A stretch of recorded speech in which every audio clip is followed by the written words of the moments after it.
Today I'm sitting down with Sonita to talk about one of her favorite movies, Bridesmaids. We're obviously going to go through all the hilarious scenes, but also explore how the story really elevates this film to one of the best comedies of all time.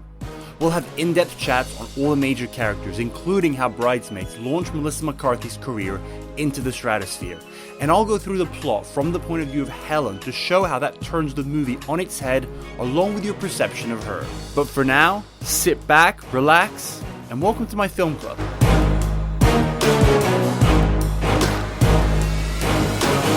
Sonita, welcome to what I'm sure is the first of many appearances on Dom's Film Club. Thank you. I hope so. So, you have a broad love of all sorts of types of movies, from horrors to rom-coms, not so much action movies. But so it was really hard for us to figure out which movie to start with for you on this. But we decided to go with one of your favorite comedies, Bridesmaids.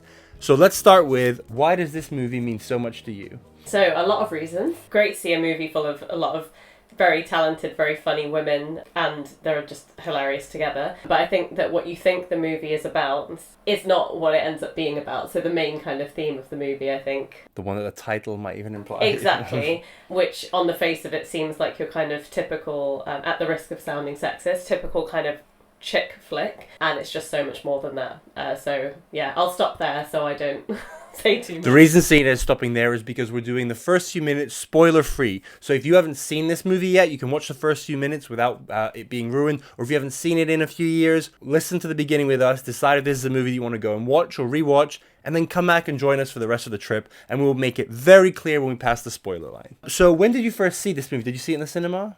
So, I actually can't remember, which is terrible. I know I saw it when I think I was at university when it came out. I have a feeling I didn't go watch a lot of movies at the cinema then, probably because I was poor. But I have a feeling we got it whenever it came out and watched it then. So maybe it was like 2011 or 2012. It came out in 2011, okay, so maybe late 2011, 2012. Something like that, yeah. To be fair, I think this is something about our generation, about certain films that came out at certain times. It's a combination of we watched so much at university, we didn't go to the cinema much because, as you say, we were poor. And then when you've watched a movie like dozens and dozens of times, the first time isn't necessarily that remarkable. So obviously the first time didn't make a huge impression, but then it's just something. Would you say that the more you've watched it, the more you've loved it? Yeah, absolutely. I think I put it into the same sort of category of an Anchorman type film, where actually the first time I watched both of these movies, I was like, I could see the haha moments that they wanted us to laugh at, but I didn't really, it wasn't like knee slapping funny to me. And actually the more I've watched it, and when you kind of preempt which scenes are coming up or which lines, that are your favourite that are coming up, I feel like I love it more and more every time. So yeah, the first time I was like, I can appreciate it, but I wasn't like, this is my favourite movie ever. Yeah, Anchorman is actually a really good analogy in terms of the male equivalent of this, of getting a group of silly people together to do funny things. Yeah. And I believe also produced by Judd Apatow. So how many times would you say you've watched this? Ish. I think probably about 20 or 30. Yeah. I think, but it was one of those where I think I watched it the first time and then didn't rewatch it for another maybe 3 years. And then in the last kind of 4-ish years of my life, I've probably watched it maybe 3 times per year. So we talked about staying spoiler free. So how would you describe this movie? I guess the synopsis about what is it about, but without giving away the story. 2 best friends. One of them is getting engaged, and it's all about kind of the journey they go on in the lead up to her wedding mostly, and what it does to their friendship. They're both in quite different places in their lives, so. And lots of bridesmaids join them in their adventures. So the movie was released, as I said, in 2011, and so it was co-written by Kristen Wiig, who is the star of the movie, and Annie Mumolo. Are you familiar with her at all? No. So she's mostly a writer, but she's actually in the plane scene, the person who she sat next to in Coach, that is the co-writer of the movie. Oh. Yeah, so a little cameo. Oh, she's great. Yeah, she was great. So it was a critical and box office success. It grossed over $300 million on a $32.5 million budget, which for a comedy is great. To date, it's the most financially successful Judd Apatow produced film, which is very impressive because he's got quite the repertoire. Do you want to guess the Rotten Tomato scores from reviewers and from audience? The big question here is always which one is higher. Yeah. Oh, I don't know which one will be higher. feel like it's probably, I don't know, maybe like 70 or 80% in from the audience. Okay. Maybe. And then critics, I don't know. Probably, yeah, maybe we'll go like 85. So you think the critics are higher than the audience? That's what you're saying? Yeah, no, actually, no, I don't think. Go with your gut. Really? Yeah, I mean, but not by a huge amount, I wouldn't guess. So it was 76 for the audience, which honestly I think is a bit low, and 90% from the critics. Oh. So, I mean, we'll talk about, there's a lot about this movie that was like, it's probably the most critically acclaimed in terms of awards comedy ever, without any gender label. So yeah, 90% from the critics, 76% from the audience. IMDb, your preferred source of scores? Like a 7.6, something like that. 6.8. Ooh. Which really surprised me because I was preparing Bicentennial Man, one of the other episodes we're going to do, which is considered a critically panned movie, and that got a 6.8 as well. Okay. So I may have to rethink my choice of review platform. I think you do. So it didn't win any, but Bridesmaids was nominated for 2 Oscars. Do you know what they were? No. So it was nominated for Best Screenplay and Best Supporting Actress for Melissa McCarthy. Oh. And so the story behind how this movie was wrote is actually quite interesting. You said you weren't too familiar with it, so no, let me enlighten you. Okay. So Wig and Momolo started working on it in 2006 after Wig was in Knocked Up, another Judd Apatow movie.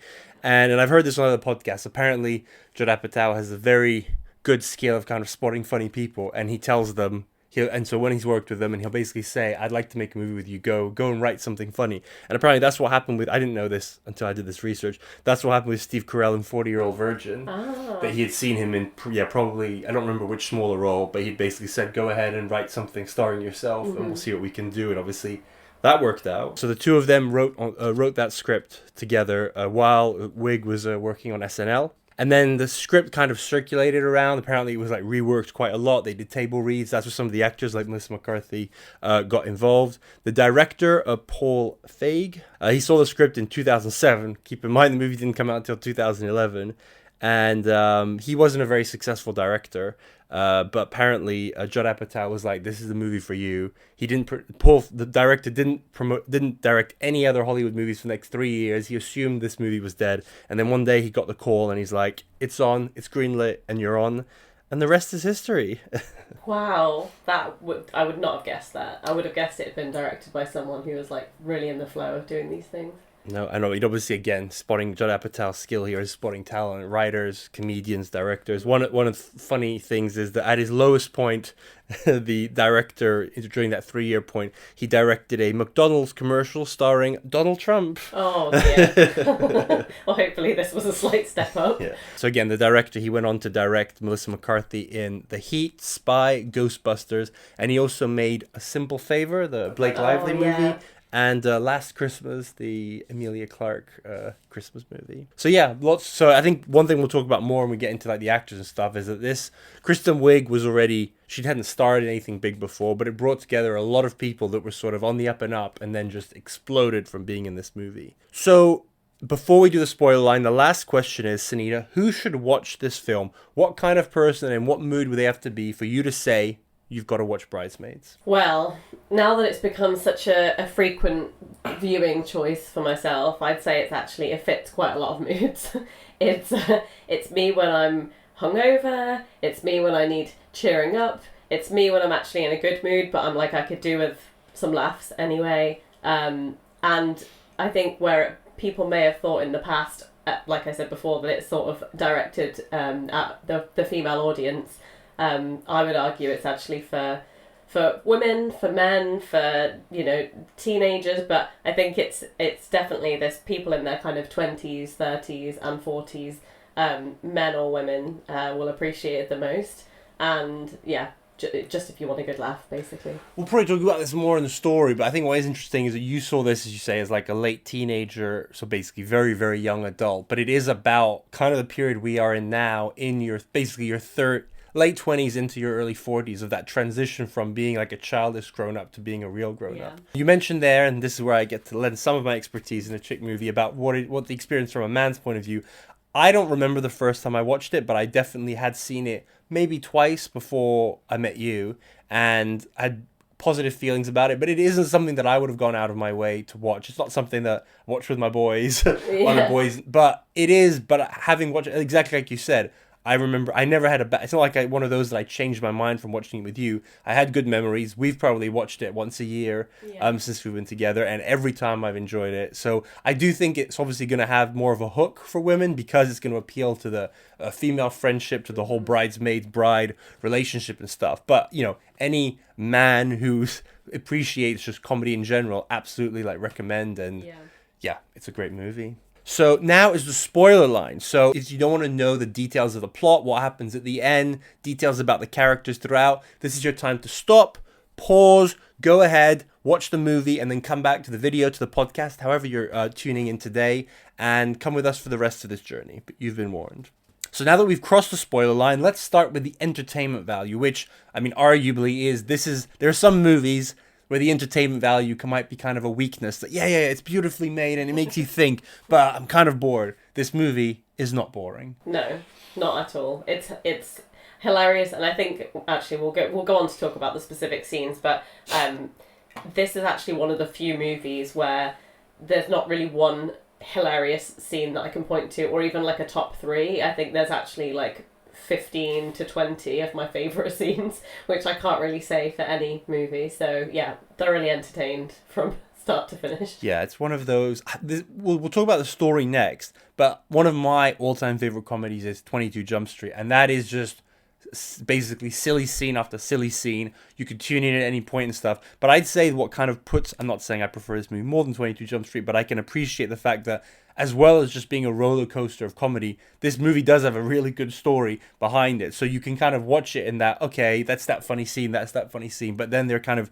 threaded together in just a beautiful tapestry of comedy. So obviously, pure comedy up front. One interesting thing is, when I started my research, Google does list it as a comedy/romance. Oh, okay. And I was quite surprised because the reason I was looking it up was I wanted to make the point that this is not a rom-com. No. And you would agree with that. Yeah. And so I did check that actually then on IMDb, on Rotten Tomatoes, it is listed there as a pure comedy, which I think we would agree because this is not a rom-com. No, I agree. I think that the romances associated with the film are like completely secondary, or like, you know, even beyond that to the actual story, or like what makes it so charming. Yeah. A weird way, I didn't really thought about this till just now. I don't know if it's done on purpose, but the relationship with the men is both, I guess, the main relationship of the woman getting married and of the main character. They're kind of reminiscent of the secondary relationships that men usually have with women in like other comedies of like, you're just helping us move the plot along and you're just the person they're getting married to and you're not going to find out anything about this person. Yeah, exactly. And as you said, so many iconic scenes and lines that we'll get into, and better every time you watch it. So I think we can agree, pure entertainment gold. Oh, absolutely. So we touched upon it there, the story. So how important is the story? I think it's important to know. I think it's important to know what's going on and like why Kristen Wiig starts falling apart quite so much throughout, but I don't see it as being as important in this movie as it would be in what you say of some of the more like, you know, maybe like Oscar worthy. I know this was nominated for 2, but more of the kind of artsy movies where the story is arguably one of the most important things. I think like the entertainment, the dialogue, the relationships themselves probably take over quite a bit more, and that's okay. But, I mean, I could be wrong. That's just my perception. I think the story really elevates this. It takes this from what could have been, like, just like a silly, fun comedy of, like, oh, these are well, likable people, we'll talk about that. But funny people in funny situations. I think it's perfect, like, something like the Ted movies. There are stories, but a lot of it is just, like, the story is just there to put them in funny situations so they can do their Seth MacFarlane Family Guy type, just, like, funny skits, and I love that. But the fact is, like, I think this is a better movie than those because the story is quite interesting, and the situational comedy that arises is there because of the story. Yeah. And I think if without the story, this is not getting nominated for Best Screenplay. It just becomes, unfortunately, like I think a lot of Melissa McCarthy movies later, they just become movies that are there for her to just be herself. Which obviously she's hilarious, but we've watched plenty of those movies, and you're just like, yeah, she's funny, but what are we doing here? Yeah. And I think this one, that's why I do think the story is like very important, and because as you touched upon, it's first of all it's a comedy, but it is for you to relate to the characters, and for it to mean more as one gets older. You need their relationship, and obviously their relationship deteriorating is the story. Yeah. So here's what I think we're going to do next is I'm going to take us through the plot with a few bullet points, and basically, I mean, you said I think you're going to come up with a funny scene for every single bullet point, but it'll show us how the story is important. But yeah, you basically tell us all of your favorite scenes. Okay. So the movie starts with the life intro, also called the exposition. But I think it's a perfect example. They do it so well. And I mean, obviously, I went through to make this, and you sometimes don't realize how well constructed a film is until you do this. So first few scenes, John Hamm relationship. Yeah. Which we can start right there. Yeah. It's so awkward. It's so awkward. Yeah. It's hilarious that that's the scene that opens the movie, and just, yeah, it's awkward to watch. You're just like, what am I supposed to feel during this? And her trying to make her way out of his as well is, yeah, getting stuck on the gate. It's hilarious. Yeah, you're right. It's interesting they start with him. Then the relationship with Lillian when they're in the park with Terry Crews. Yeah. Great cameo. And they go out for their lunch. Then we see her cake shop. So just explaining where she came from. Then her job. Another great first scene at the jewelry store. Yeah, every scene in the jewelry store is hilarious. Yeah, that's up there for me. Then her roommates, which in the characters, I have some thoughts about them. I'll foreshadow my thought now.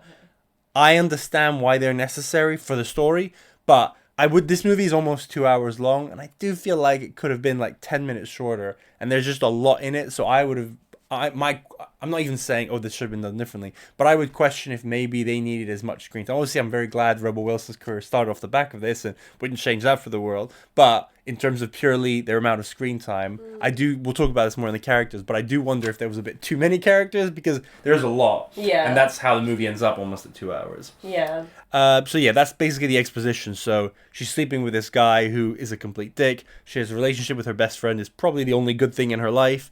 She lost her dream at the cake shop. She hates her job where she's not very good. I think it's fair to say. Yeah, and it's made clear as well, I don't know which point during the movie, but that she got that role because the manager of the jewelry store was doing a favour for her mum. So it's like she didn't even earn the job, and now she's also like quite bad at it as well, which just makes it even better. And then, her roommates, which again, this is where they are important, is because it's kind of like they're just laying up these like pillows of her life. And they're all shit, except for her best friend. And then her best friend gets engaged. That takes us to the scene where Lillian tells her that she's engaged. And she laughs for about 30 seconds too long until it's turning into a bit more of a weepy laugh, because she tells her, and then she's like, doing all that, it's so hot, like, can't believe this is happening, and then like Lillian gets the phone call from her fiance, she like leaves the room for a second, and Kristen Wiig's still like laughing until it's like she's actually like crying a little bit. She just can't. It's the start. I think it's the beginning of what's to come. Yeah, so she knows immediately that this is going to change things. Then the engagement party. Yeah. So this is another introduction. We meet all the bridesmaids, which this is, again, great writing. They get like 20 seconds each, but you immediately know she's a sexual freak. She's the one that's stuck up. Yeah. She's, obviously, Melissa McCarthy is just her. Yeah. And then obviously the big meeting is Helen. Oh yeah, the moment where she appears on screen as well. She turns around in slow motion, and her hair is all perfectly like styled, and her dress is like so over the top and big, and she almost like glides. I don't know how they do that moment, but she glides towards them both, and you just know in that moment like what an insufferable character she's supposed to be, which we'll hopefully talk more about. Oh, yeah. But yeah, she's it's a perfect entrance. Like so many of these scenes, it is both hilarious but also so cringeworthy, is obviously the toast scene at the engagement party. Oh my god, yeah. The fact that it goes on for so long, I think, is possibly my favourite part. You think after the third microphone snatch, like, this is done now. And every time it cuts back to kind of the rest of the party as well, and you see their face expressions change. And they obviously keep trying to outdo each other, so it's like starts off quite subtle, still cringy, but hilarious. Yeah, and then the first couple, you're like, okay, fair enough. Yeah, I think it's the first one is like, I think Kristen Wiig tries to keep things quite light and like, you know, thanks everyone for coming, like, you know, here to celebrate Lillian, blah blah blah. And then when Helen takes the microphone, she says something so deep and so like, you know, I shared things with you and, you know, I was able to trust again and something like that, and you just see that kind of little twitch in Kristen Wiig's eye, and you just know that it's going to get so much more ridiculous. And obviously it ends with them both belting out and trying to sing, literally singing over each other to steal the show, and everyone's just, yeah. One of the other iconic scenes, I think, at the engagement party is, it must be earlier on, because I feel like it's daytime, they're all outside meeting each other, and that's when Kristen Wiig gets introduced to all the bridesmaids separately. And there's the scene with, I'm so bad at remembering the actress's name, but I'm going to call her Kimmy Schmidt, because that's what she was in. And she is, you know, gushing about her husband. I mean, her and her husband don't ever have sex, but they're like really, you know, like proud to be newlyweds, and she keeps saying my husband, and touching him. And then, you know, Kristen Wiig doesn't have a husband, and that shouldn't be an issue, but this guy appears behind her who's clearly about twice her age and balding, and they're like, oh sorry, you must be Annie's husband, and it's like, no. And then he's like, do you want to go for a walk? She's like, no, I can't. And it's like, he obviously isn't her husband, it's fine, but like, yeah, what an offensive thing to assume as well, based on his physical appearance. But anyway, then you think it's over and that's not going to happen again, and it happens again with Melissa McCarthy's character inside, and she's like, oh god, blah blah blah blah blah, sorry, you must be Annie's husband. And it's like this tall guy with like a pipe in his mouth and a flat cap, and it's like, again, that's not her husband. It's just, yeah, it's one of those ridiculous things that shouldn't be so funny, but is, also because of the way Kristen Wiig reacts each time. Yeah, she's trying to be polite, but she's also like, fuck you. Yeah. Then, I think it's on the way back from the engagement party, she meets Officer Rhodes. Yeah. That's worth mentioning. I don't think there's anything iconic about that. Then, I think it's on the way back from that, because they talk about the cupcake store. She makes the cupcake, the worst ratio of time spent baking to amount of cupcakes produced. Yeah, it's excruciatingly long for one tiny cupcake. Then there's the tennis scene with Helen. So they go and play tennis, which it's, you know, it's got some funny bits. I will come back to that scene later when we talk about the characters, because I do think there's quite a couple of interesting things that happen. I mean, I'll say the one is you see her you find out that she's a stepmom and not a mum, and you do see the relationship with the stepkids, which kind of is a foreshadowing that maybe her life isn't as great as it seems. Yeah. Then she goes back home. Then there's a whole Rebel Wilson paying rent scene. Then the dress fitting. Well, the food before. Yeah. And then the dress fitting. Tell us your thoughts on these two scenes, which obviously go together. Yeah, the food scene is interesting because obviously when it appears, it looks like this back alley place that you just would never go to. A place that you can cash your checks next door. Yeah. But you see something quite interesting in that moment, even when they appear. Helen is obviously, you know, looking at it like, oh, quite judgmental, and then Lillian says, you know, Annie's always doing, she's always finding these little like, hole in the wall places, and that, you know, they don't look like much from the outside, but they're always really delicious and authentic. And you see this like the dynamics between them, that obviously, you know, she's kind of, Lillian I don't think is kind of the most amazing character, but you can see why she's like a great person to be friends with when she sort of like celebrates these little things. And then you obviously want the best for the situation, because you can see that Kristen Wiig feels threatened by Helen, and of course as soon as they start bringing out all these meats and the grey meats, the grey lamb, and you know, everyone's like talking about the Bachelorette and stuff, that kind of becomes the distraction. But then yes, obviously they move to the famous dress fitting scene, where I think you can increasingly see that they're all becoming quite physically uncomfortable, and then Melissa McCarthy just does that big kind of belch that obviously then turns into much more. Here's one question more than anything. Why, in your mind, why did they go to that restaurant? If, let's say, because as Lillian says, Kristen Wiig is good at picking restaurants, what happened in this case? I mean, do you mean why did it go wrong? Or, yeah. Well, why did she take them to a place that obviously wasn't very sanitary? Obviously she didn't do it on purpose. I I don't know if that was like the start of her kind of being like, because presumably she had picked these really delicious, great places in the past that they hadn't got food poisoning from.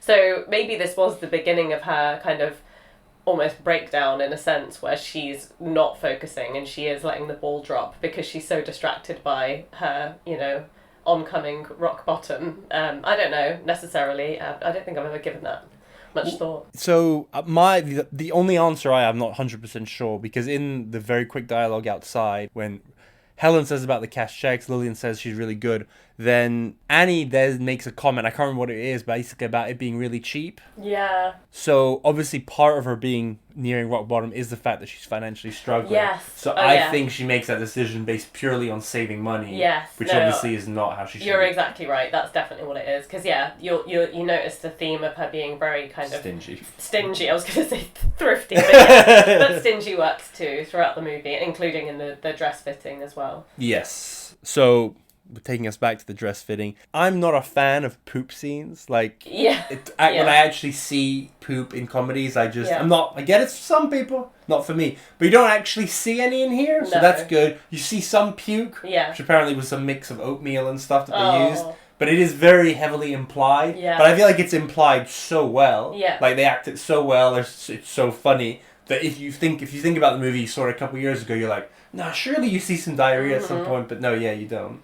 I actually think the funniest parts of that scene are not the parts when the poop is kind of insinuating that it's happening. The funniest parts for me are when Kristen Wiig is trying to pretend that she doesn't have food poisoning, and Helen's like, Annie, I think everyone got sick from that restaurant that you took them to, and she's like, no, and then she's like, Helen says, I think you'd feel better if you just threw up, and Annie's like, well, actually, Helen, I don't feel sick, in fact I'm hungry and I would like a snack, and she brings over those Jordan almonds, and you just bet like every time the camera pans back to her, she's drenched in more and more sweat each time, and her eyeliner's running.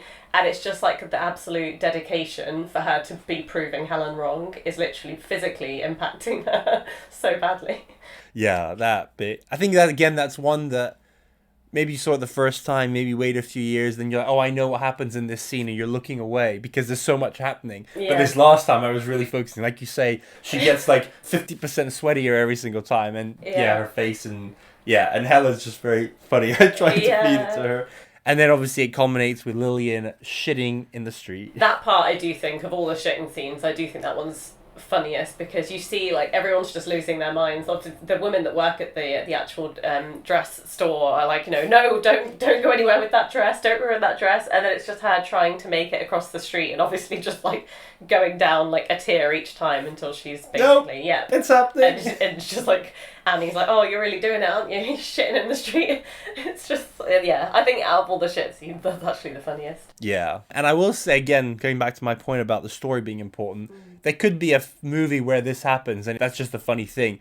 But obviously, we're looking at it all from Annie's point of view, and it seems pretty harsh when Lillian cuts her off. But you've got to remember that this happens. Yeah. Like, her best friend gave her food poisoning, and God knows what she cost her, because she gets another dress, which means she had to pay for that dress. So it cost her a lot of money, ruined the experience. So, and obviously other things are about to happen as well. So I do think it's quite important for the story to be like, no, this is funny and everything for us, but this is pretty traumatic for them. She does it, I feel like Lillian does it in kind of the nicest way possible, though. Like at that point, which again, we'll talk about, but she has ruined a number of events, and she basically, it's not like she says, I don't want you around. She's like, clearly this maid of honor thing is getting to be too much for you, and it obviously is. Like, and she doesn't, I mean, there aren't actually any consequences yet, because it's not until after the hen do that she takes away the maid of honor. So really, you see there's a car ride back, which is longer in the bonus version, but I watched it, it doesn't really add anything,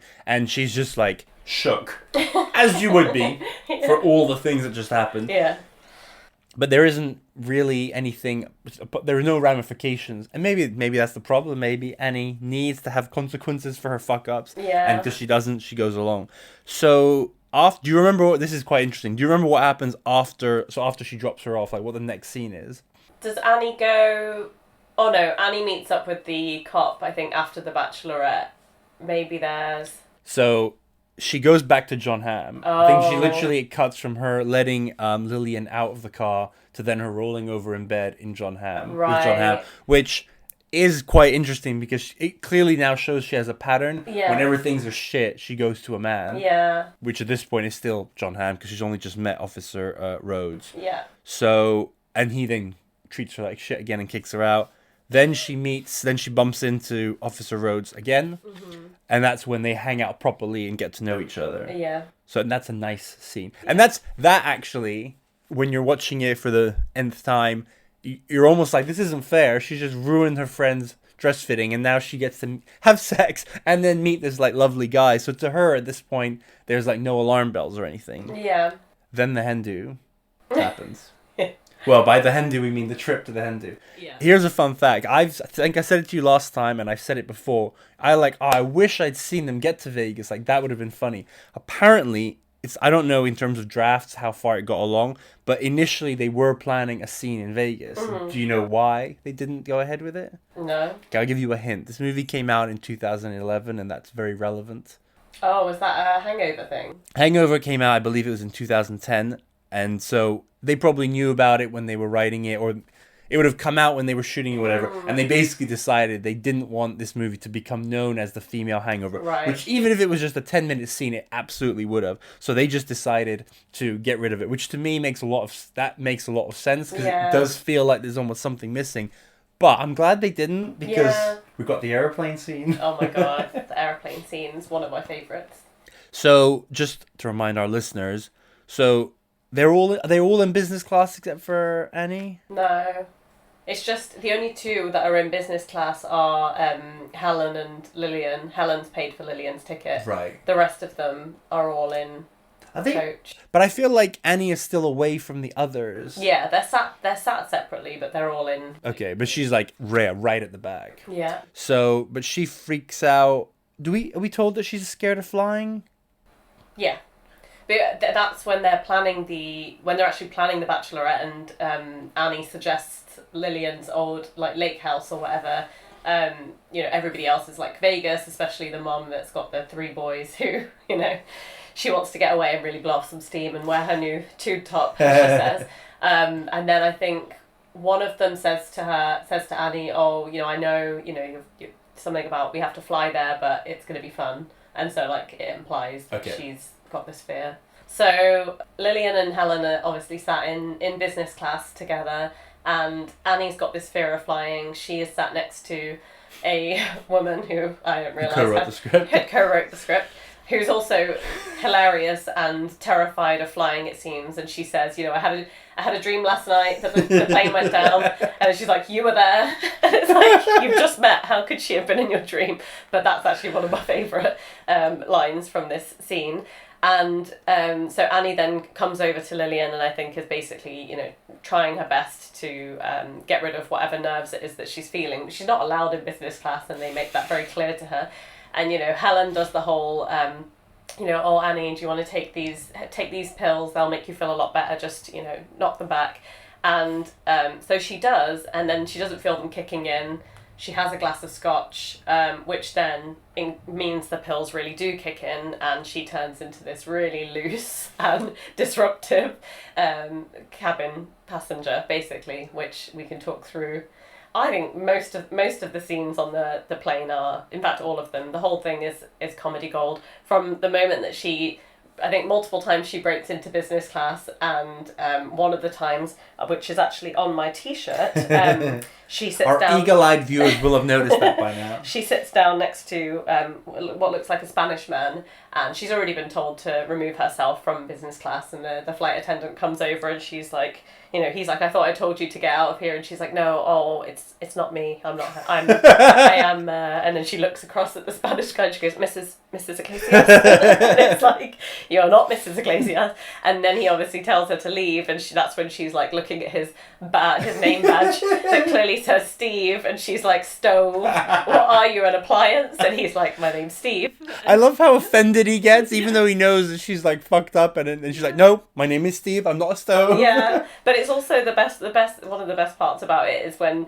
Helen comes over and is like, "Oh, she can have my seat. Everyone gets to experience first class some point in their life," and then she just goes, "Help me, I'm poor." And it's like, this is just chaos, and that's before I think that she does have a little bit of a nap, and when she wakes up again, she obviously is hallucinating massively and sees a woman on the wing of the plane, and that's when she goes on the tannoy and she's like, "There is a colonial woman on the wing of this aircraft, there's something they're not telling us," and like everybody just starts freaking out, and she's obviously like running around the flight, and it's just absolute chaos. But the other thing is like the secondary scene, which I think is hilarious, it doesn't involve Kristen Wiig, is the Kimmy Schmidt character and the mom that are sat next to each other, and they're just kind of increasingly getting more and more drunk and bearing their soul to one another, and like obviously end up like kissing each other when they think the plane's going down. And it's just bedlam. Yeah, that's an example of what I was saying, where like those two characters, like scenes like that,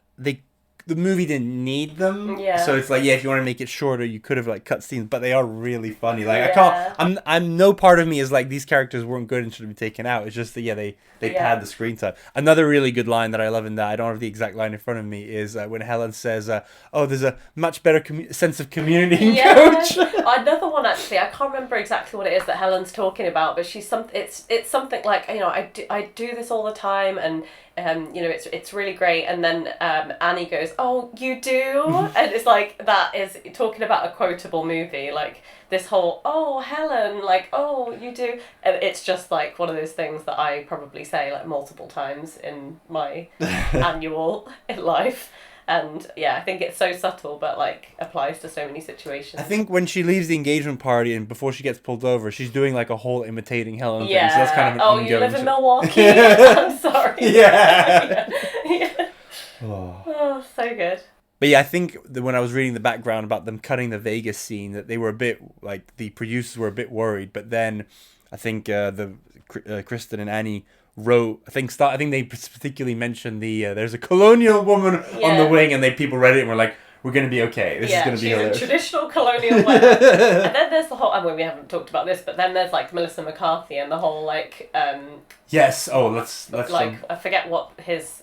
Air Marshal. Yeah, she keeps trying to prove that he's an Air Marshal, and obviously, because obviously she's been introduced to us at the engagement party, and we immediately know that she's out there with the whole I fell down and I broke everything. And then you mentioned how she made the thing about is this your husband? Yeah. And then when she says no, she's like, "Oh, I'm gonna hit that something. I'm gonna climb that like a tree." Exactly. Yeah. Which apparently when she auditions for it, the producers thought that she was making the character gay, which I have to say, when I rewatched it after a couple of years, I did initially think that I think it's probably because of the way she dresses, specifically in the plane when she's wearing like the golf hat and stuff. But she's definitely, she probably swings both ways, let's be honest. But she is very much interested in men, and she goes after the Air Marshal, who is her real life husband, Ben Falcone. So what's your favorite parts of that? Oh, just like how much she won't let it go. She's like figuring out where he's got his, she's like, "I noticed you didn't bring any carry-on luggage," and then she's like, "Where are you storing the gun and all of that sort of stuff?" And he's just like maintains. But I mean, it's funny because you said that this was I don't know, some parts of it were improvised. I think most of that is improvised, and you can see him. He's like like trying to stop himself from laughing, which I think it does make the whole thing funnier, because he's supposed to be this like serious guy. And then obviously when all of the stuff goes down and everyone's like running about the flight, he gets up and he's like, "Move out of the way, I'm an Air Marshal." And she's like, "I knew it!" And runs after him, which just, icing on top of the cake. I feel like they do a good job, because she is obviously and they knew it when they made it, that she is the funniest actress in it, but they don't overload you too much. Like, it isn't like she comes out and does her funniest stuff in the first scene, or even, but I think at this point, we're probably like a third to the halfway through the film, and it's like, oh, she's really, really funny, and by this point you have a strong feeling that she will probably be the funniest character in it, because that whole thing is funny. And apparently she did ad-lib most of that. After that, the plane lands. They end up getting on a bus. I checked, so they have to take a 17-hour bus to get back from where they land to get back to Chicago, which makes it all so much worse. Oh, that's horrendous. After this terrible thing, guess what Annie does? She goes back to a man. She goes back to Officer Rhodes. Yeah. They have a lovely date. They have sex.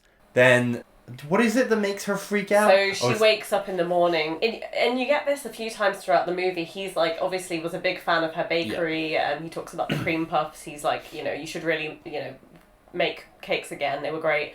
And she keeps being like, no, I'm past it, sort of thing. And then, they wake up after a great night together, and he's gone out early and bought baking ingredients. And he's like, if you'll meet me in the kitchen, the fun will continue. And she goes out there and sees it all, and he's like, I thought we could spend the day baking. And she's just like, you don't need to fix me, basically, like, why do you keep doing this sort of thing? And then just freaks out and leaves.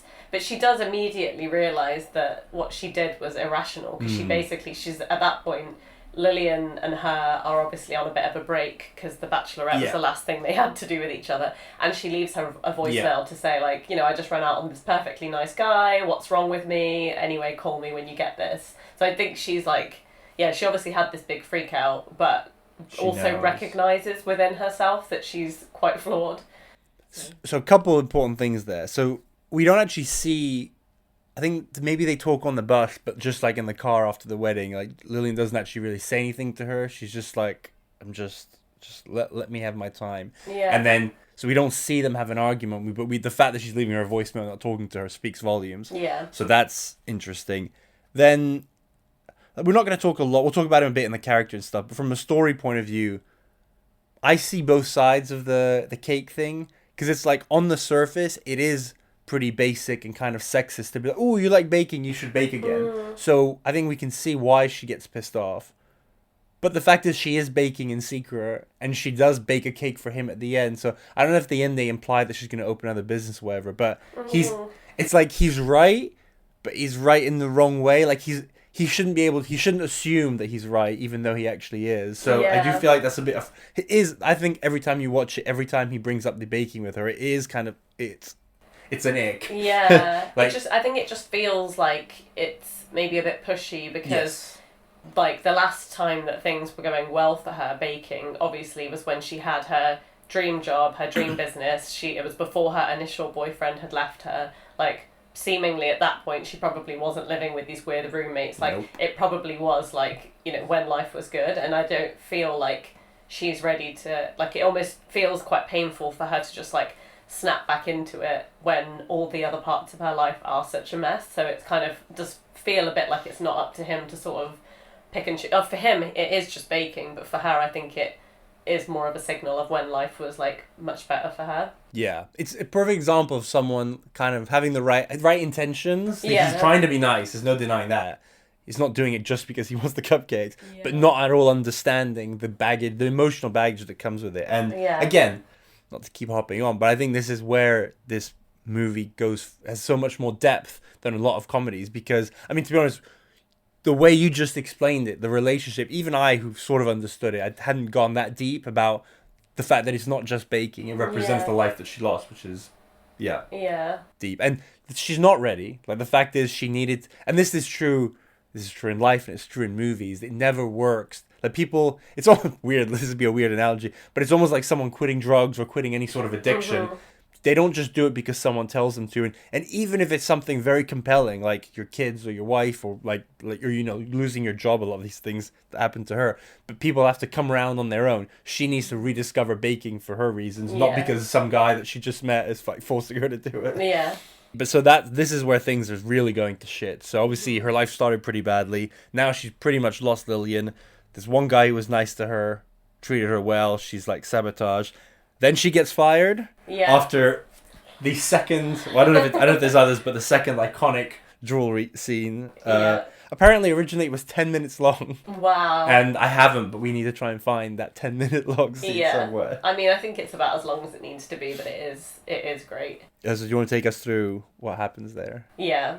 But I would also just like to say the first jewelry scene, the East Asian couple come in looking for an engagement ring, and Kristen Wiig is like, oh, you guys are in love, that will go away. And it's just, obviously, when she's like, you can't trust anybody, he may not even be Asian. But that's because he very clearly is Asian. Like, it's just so funny. And then in this one, it's more of the same, except she's obviously like hit more of a rock bottom, and she's basically having an argument with like a 15-year-old girl who, you know, basically calls her a loser and tells her that she's flat-chested, and she's like, oh, you know, I bet you're really popular, and does the action, basically saying, you know, she's quite loose.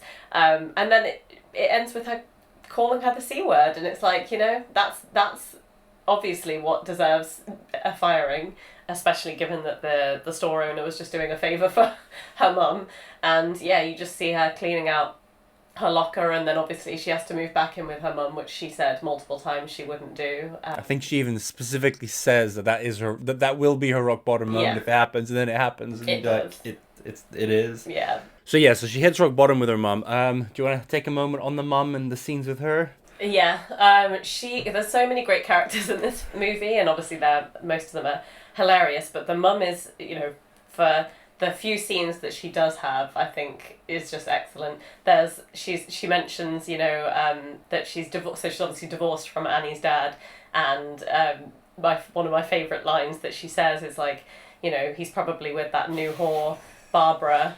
I think we call her Barb or Barbara, and Annie's like, Mum, they've been married for 12 years. Yeah. And then she's like, yeah, sure, but, you know, bet she still greets him at the door, Beaver first. And it's like, it's just so, it's so funny. And the fact that she goes to this AA group when she's not an alcoholic. But she could be. But she could be, that's what she says. And then it's like, she tells all these stories to Annie about the people that she comes across, and Annie's like, she says like Ted Bloom, and Annie's like, Mum, it's anonymous. And she's like, okay, Ted B. Like, I just made that up, but like, she's when he started giving handjobs for crap. Yeah, and just her obsession. Like, she obviously loves Annie so much, and she's so happy wants to live with her. And she talks about like they can watch Castaway together, but it's just like obviously Annie's perception of not wanting to live with her mum is very much the opposite. So she's a very funny lady. So we think after moving with her mum that she's hit rock bottom, but we still have the bridal shower. Oh my god. Iconic. Iconic. Let's take us through that one.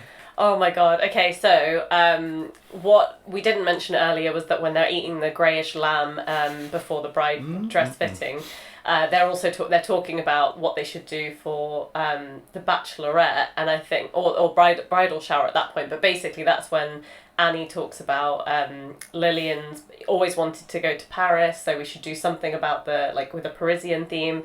And I think they're all going around, and that's when Melissa McCarthy says about like, let's do Fight Club and all that sort of stuff. So you know that obviously the two other options are Fight Club and Pixar theme. Yeah, which is just like tells you everything you need to know about the people that are suggesting them. But the Paris theme is obviously one of the things that Annie and Lillian, having been friends for so many years, like has come up throughout their lives together. And Helen, who is obviously, as Lillian says, just very good at this stuff, she likes doing it, then creates a Parisian-themed bridal shower in her huge, ridiculous, obnoxious mansion.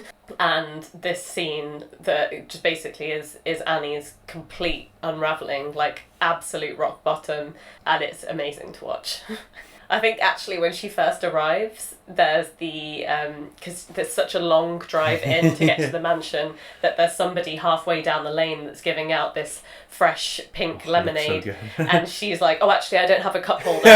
Again, the other thing that we didn't mention is that Annie has the world's shittest car that falls apart and doesn't have any, it doesn't have working brake lights, doesn't have a cup holder, so she's then left holding this pink lemonade that she wants to hate, but she takes a sip and she goes, oh, shit, that's fresh. She's like, arrives on horseback at some point, and then walks in, and obviously it's this incredible shower with a massive cookie in the back garden, a huge chocolate fountain, puppies as party favours. Bad idea, but it's funny. Yeah, very funny. As long as you don't think about it too long. Yeah, and yeah, I think then they have the whole gift-giving scene where Annie's given her, again, in keeping with the theme of Annie and her thrifty, I'm going to say, or stingy lifestyle choices, she makes what is a really heartfelt gift of all their best and favourite things from growing up together. But obviously it's all in this one box, and it's again a symbol of obviously all of their friendship together, but the fact that she puts all this effort in. And Helen kind of makes it seem as though, oh, I didn't have time to get you anything because I was too busy planning this shower, but gives her an envelope with a card that has 2 tickets to Paris and that's the beginning of Kristen Wiig's breakdown scene where she's just like, you know, a trip to Paris? Are you kidding me? I told you about Paris. And then she's like, what woman gives another woman a trip to Paris? Lesbians. Did she actually say lesbians? She does. Lesbians, am I right? We were all thinking it. And then it goes around and everyone's like, well, yeah, okay. Yeah, I was thinking it. This is a game we should have played. At what point do we actually hit rock bottom? Do you think it's now? Physically, yes. Because when you imagine what like a breakdown actually looks like, I feel like this scene is very much it. But it does. I think there's kind of what we thought was rock bottom before this, and then she somehow gets even lower. And I think her breaking like that massive cookie and then falling backwards, you know, into the chocolate fountain and all of that, that very much looks like what you imagine a breakdown to look like. So yeah, it did get worse somehow. Yeah. So after that, she drives away. Her car breaks down. The Officer Rhodes, so the guy, she's a nice guy, she's blown off, happens to find her. Yeah. You think it's bad. Then she calls John Hamm to come pick her up. But she calls him, right? It's not that he... Yeah, she calls him. Yeah. And then I would argue... So she gets in the car with him. Yeah. And I think the actual rock bottom, because this is her rock bottom, because this is where everything clicks. Yeah. When he asks her to give him a blowjob. Yeah. Yeah. He's like, you look tired. Why don't you take a nap on my lap? And it's like, really? You think that's what she wants to do right now? And then she's like, let me out. Let me out. Do you know what is actually, like, he's hilarious. Like, he's terrible, but hilarious. But one of the things in this scene when she's like, obviously she's just like, no, pull over. And he's like, oh, actually, yeah, that's a great idea. And he's so, like, up himself that he somehow thinks she wants to pull over to give him this blowjob. And she obviously wants to get out of the car. But that's just, like, another little bit of comedy gold from him. Like, it's so funny. So then another epic scene. So then she goes home, actual rock bottom, and Melissa McCarthy comes and gives her the famous pep talk. Yeah. Which again apparently was mostly improvised. I know, again, this is like, Melissa McCarthy has so many great scenes, but I'm a bit more, I guess I prefer more of the kind of subtle comedy, which she's not so subtle a lot of the time. But this scene, it, like, I don't know if it's subtlety, there's a word maybe I'm not missing, but yeah, she gets on top of Annie and she's like trying to do this whole tough love thing, and it's where she's like, you know, you're your problem, Annie, and you're also your own solution. And she's like this really deep kind of motivational speech while she's like slapping Annie around, or getting Annie to hit herself, that's it. And it's when Annie finally like fights back and slaps her once that she's like, yeah, okay, I knew my friend was in there somewhere. And it's really sweet because, like, I definitely didn't think of them as friends really before this. I just saw this as a group of bridesmaids that got pulled together, and, you know, some of them get on, some of them don't. But that was like a really sweet moment, I think. Oh, hilarious, but also like quite wholesome because, she cares a lot. And her whole backstory, that this is often referred to as the firecracker scene. Which really? I initially was like, wait, what? Because at one point she's like, I was at school and kids would throw firecrackers at me. Literally, people would throw firecrackers at my head.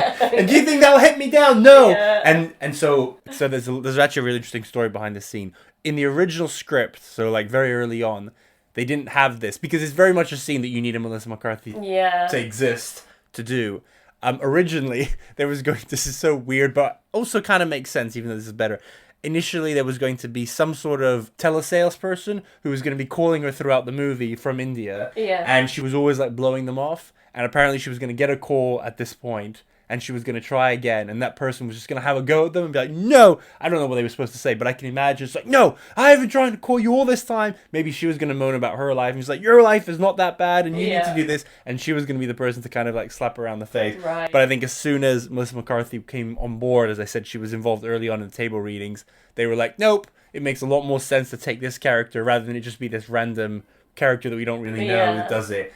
And then, apparently the whole firecracker stuff, and the whole backstory. So she says, I started working for the government and I did all this. And she just made that up on the spot. Really? There's a scene earlier in the film where she calls, I think it's where she gets the call about the wedding shower, about being in Vegas. She takes it from this like really like obvious government control room. Oh, yeah. I would guess they shot that afterwards because they were like, well, we need to actually acknowledge the fact that she works for the government. Because in that scene, you're like, what is her job? Like, is she tracking submarines? I hadn't actually really thought about that before, but now you mention it, I can picture the scene. Yeah. I hadn't really thought about it. Yeah, it's very random, but I think maybe I'd read this before we watched it last time, and I'm like, oh yeah, so they definitely made that work. And she turns up with her 9 puppies as well. Oh, that's so cute. I mean, I feel like someone almost needs to be like, guys, this puppy thing is hilarious, like visually, but like people are gonna ask what happens to the puppies, and maybe she was like, I'll just take them. My character would take them. It's like, yeah, that works. So then we get the inevitable getting your life back together. So she bakes the cake. I love her reconciliation with her mom is she just goes up and hugs her. That's about what mom gets. Yeah. She fixes her car.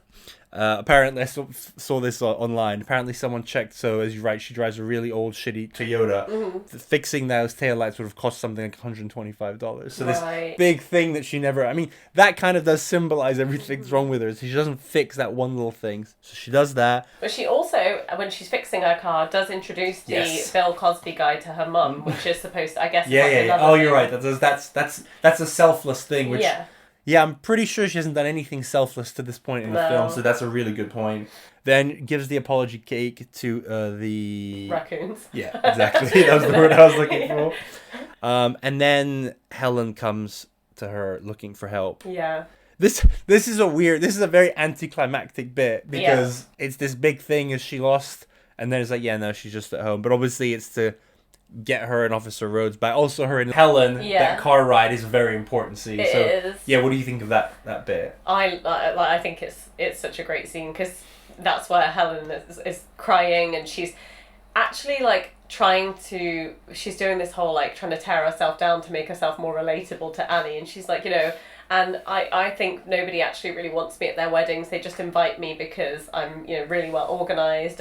And then she's like, and I did really think that your idea was great about the, I don't know, one of the many events, which it wasn't a great idea. She's obviously just trying to be really nice to Annie.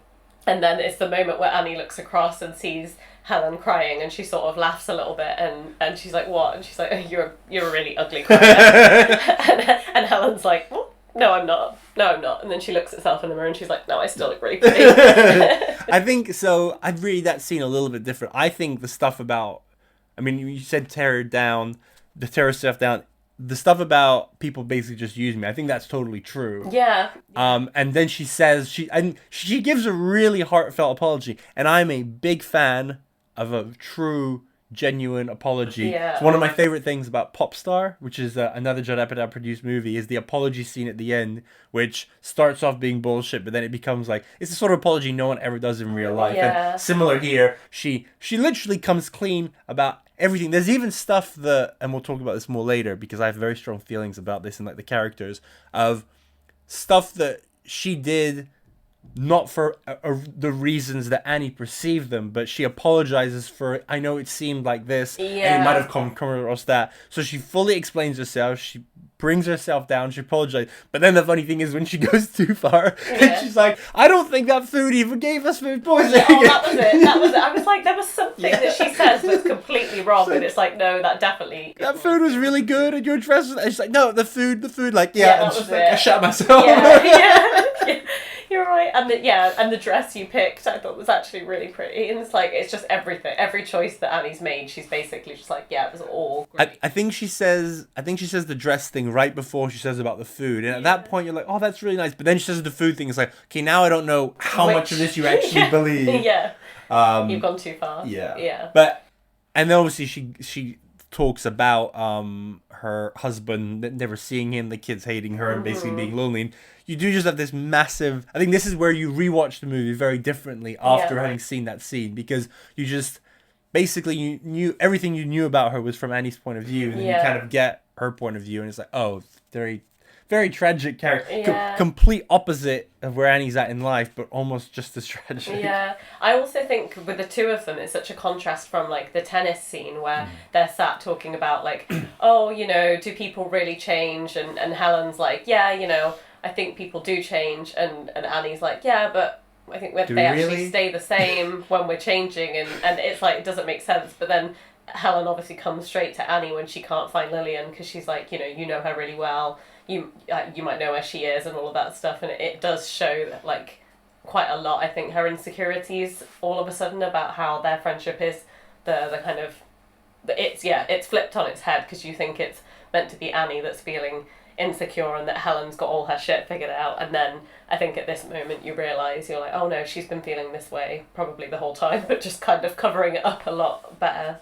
But then I think on the flip side, I mean, this is a bit later on, but in the ending, obviously, like, it seems like such a silly scene, the tennis one at first, their conversation. It's funny, we change, but do we change but doesn't changing mean that we're staying the same while we're changing? Like, it's just silliness. But actually, that conversation might actually be the central thesis of the whole film. Yeah. Because you say, at the end, they're basically acknowledging that some things do stay the same, but ultimately the reason why things get better for Annie is because she does change and she gets her shit together. So they were both kind of right, so it comes full circle. Yeah. So then they go find Officer Rose for his help, and there's obviously the scenes of them just driving back and forth, trying to get his attention. which is your favorite of the things they do? I think it's the one where she goes past with, like, the hip hop music, and she's like, bobbing her head. She's just like she's like the least cool person ever, and it just doesn't fit. But yeah, obviously they have the... Well, what's yours? I as I asked it, I was like, actually, there's like, I can name like 3. There would be that one, the one where they pretend not to be in the car. Hey, who's driving that car? Or the boobs is obviously funny. Yeah. Or even like the dress, I'm just naming them all now. Yeah. But when they're drifting. And the donuts. Yeah. And I was like, ah! Yeah. But yeah, obviously then he helps them. It turns out, shocker, she's at home. Yeah, and I don't find him that funny, but when he says, like, this is the sort, I don't know exactly what he says, but, like, this is the high intensity thriller stuff that really made me want to become a cop, is, like, just hilarious. So she then goes to the apartment, and then they have sort of Lily comforting Lillian. I'll do the rest, and then we'll come back to that scene, because that's basically the emotional end of the film. Then the wedding happens. It's all funny and silly. There's the show. Then she makes up with Officer Rhodes for good, and everything ends happily ever after. But that's all fluff. Yeah. I think the most important part of the ending is the scene with Lillian. I think that bit is obviously very heartwarming, because and it's nice to see them come back together before the wedding, but also it's nice to see that, like, Lillian is a bit of a mess as well, and she hasn't had her shit together this whole time, and that maybe in a way, like, you can definitely see kind of why and how they're friends, and, like, how it's complementary to one another, and the fact that obviously the whole mess up with the dress, like, they end up just completely laughing together and then being like, okay, we'll fix this, like, you're not going to go down the aisle looking like a mess. So I think it's a bit of that whole laughter, a bit of crying, and then, like I said, basically the kind of connection that she needed to get back to the actual wedding. What did they do about... I remember that she has the ridiculous dress. What did they do to fix it? To be honest, I'm not exactly sure, because this last time I really focused on that, and it looks like the dress is kind of the same. It's just like she takes off the weird, ridiculous hat thing, and because the dress has loads of, like, frills on it. I think maybe they've, like, somehow removed some of the frill bits and taken the hat off, but, like, it's not really a massive transformation. Because in the end, it's made out to be this big thing because she disappeared. But ultimately, and I think Lillian says it, all that's happening is she's just getting the usual, not even cold feet, but she's just freaking out. Yeah. But because Helen is so focused on everything being great and obviously does not have her shit together, we just found out, and Annie is just completely imploding. She's like, I need to talk to someone who's not my husband about how weird this all is. Yeah. And yeah, she says, again, good writing, good story. She names some, like, pretty... like, good stuff about, for example, because that was actually one key thing, is that Helen is organizing all this extravagant stuff, but there's never any indication up until here who's paying for it, because you think, oh, is Helen paying for everything because she's so rich? But then Lillian says, my dad can't afford all this, so Helen's organizing these, like, fancy Parisian parties, but then sending the bill to the dad, which obviously does create, like, tensions. So yeah, it's a nice coming together, and it's not completely over the top. It's not like they suddenly say, oh, fuck Helen, now we're gonna be best friends and hang out together. It's just kind of... It's actually, I think it's better that it's more subtle than that, because we've had conversations about this, like, separately, but in adult life, when, you know, different friends have different amounts of money and different expectations on what is a, you know, reasonable dinner to book or rooftop bar to go to or, you know, holiday to go on, this is actually kind of quite like that, because Helen has her own lavish lifestyle and is kind of putting those same financial expectations on Lillian and her dad, when actually Lillian is probably closer to being a Annie type level. Yeah, in a way, you could see that what was happening to Annie versus Lillian is what was happening with Lillian versus Helen, like on a purely financial basis. But yeah, I think the big thing is that Annie has not been there for her, and she realizes it. And yeah, so they have the wedding, and then everyone lives happily ever after. Yeah, and Wilson Phillips come on at the end to perform Hold On, which is just a great way to end it. Yeah, it's a great song. It perfectly encapsulates the feeling, I think, at the end, which is great. Yeah.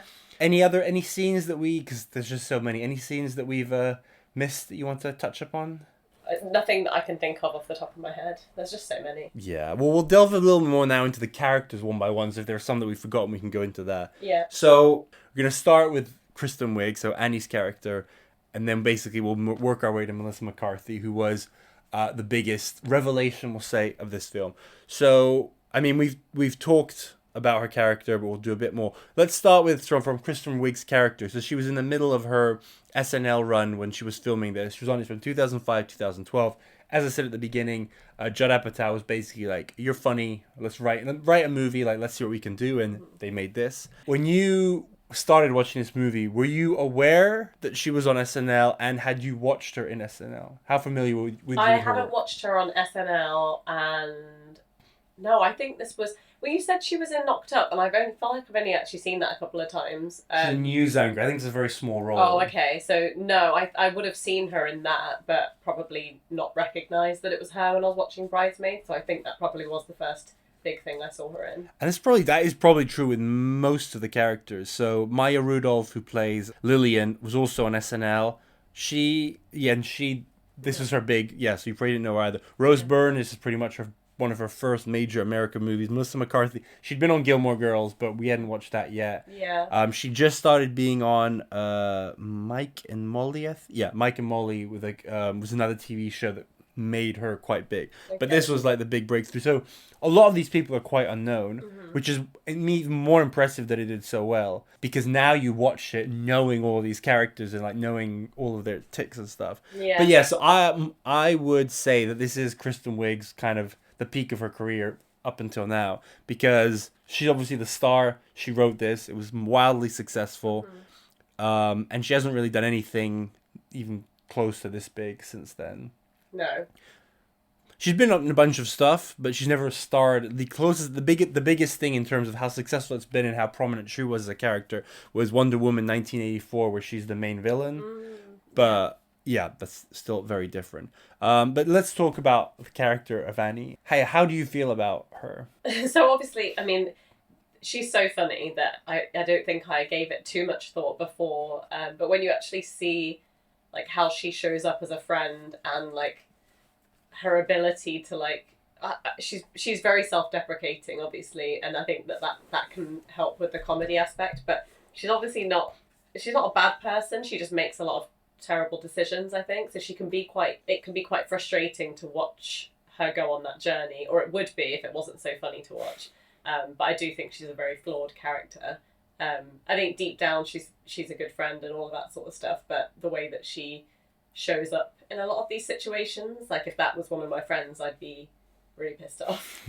And also if it was someone I was involved with romantically, I'd also be frustrated. Annie fits this like frequently seen type of character, I think more often with women than men, for better or for worse, of someone who is definitely flawed, can rub you the wrong way, but then obviously she gets her shit together and becomes better. But I do think, and you touched upon it when you said, last time I was watching this, I was like, what are her redeeming features? Like, why would anyone actually like her? And you said it. She's funny to watch, but she's clearly really funny as a person. Yeah. Like her relationship with Lillian, she is like a really funny, entertaining friend. And that, it can be easy to underestimate. That goes so far in a person. Like, there are so many people that you can have in your life that are like flawed in so many ways, but then you just hang out with them and you just laugh your ass off and you're like, okay, I'll put up with all this shit because like this person is like interesting. And that is what she is, like, for everyone around her, like